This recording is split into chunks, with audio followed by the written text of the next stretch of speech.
Photophosphorylation में ATP और NADP बन जाता है, जिसको हम एसिमेट्री पावर कहते हैं, जो हमें डार्क रिएक्शन में इस्तेमाल होता है। तो इसको हिल रिएक्शन भी कहते हैं।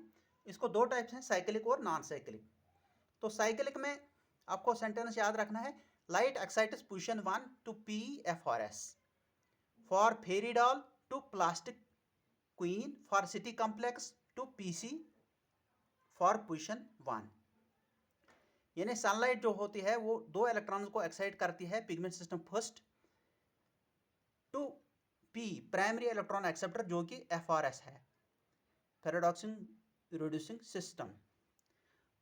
फॉर फेरिडॉल, फेरिडॉल का मतलब यहाँ फेराडॉक्सिन, टू प्लास्टिक क्वीन का मतलब यहाँ plastoquinone, for city complex, city complex का मतलब यहाँ साइटोक्रोम कॉम्प्लेक्स, जिसमें B6 और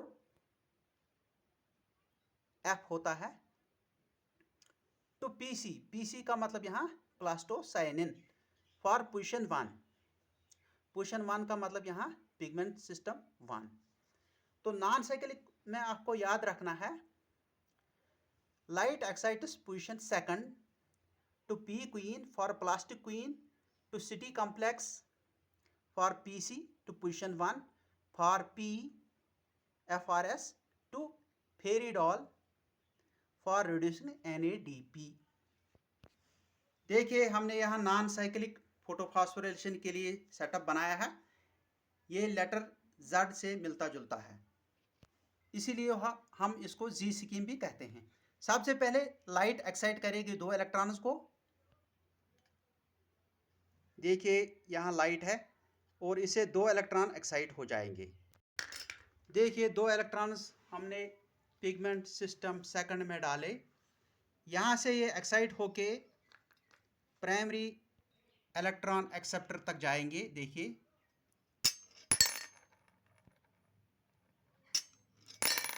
जो कि यहाँ क्यों है, यानी क्विनीन है। यहाँ से ये प्लास्टोक्विनीन तक जाएंगे।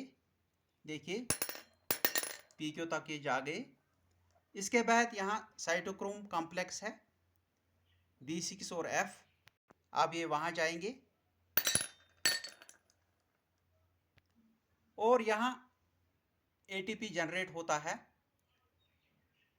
सिटी कॉम्प्लेक्स में, और बाद में ये PC तक जाएंगे, प्लास्टोसाइनिन, जो कि एक आयरन कॉपर कंपाउंड है। इसके बाद ये जाएंगे पिगमेंट सिस्टम 2 तक, पिगमेंट सिस्टम फर्स्ट तक सॉरी, तो जिसका वेवलेंथ 700 नैनोमीटर होता है। और इसके बाद ये जाएंगे again primary electron acceptor PEA तक।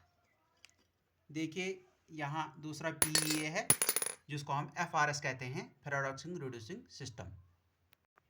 इसके बाद ये जाएंगे FD तक, जो हमने फेरिडॉल नाम दिया था, एक्चुअली ये फेराडॉक्सिन है।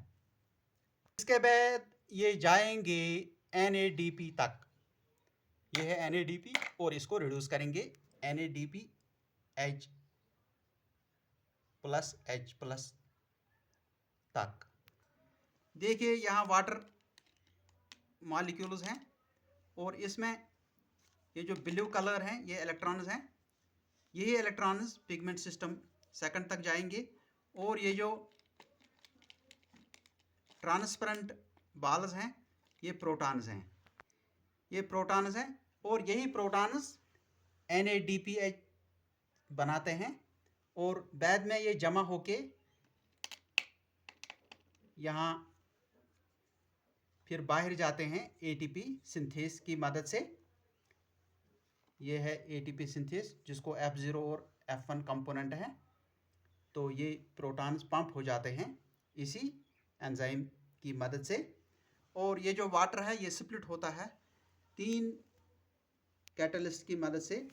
एक है यहाँ क्लोरीन, दूसरा है मैंगनीज, और तीसरा है कैल्शियम।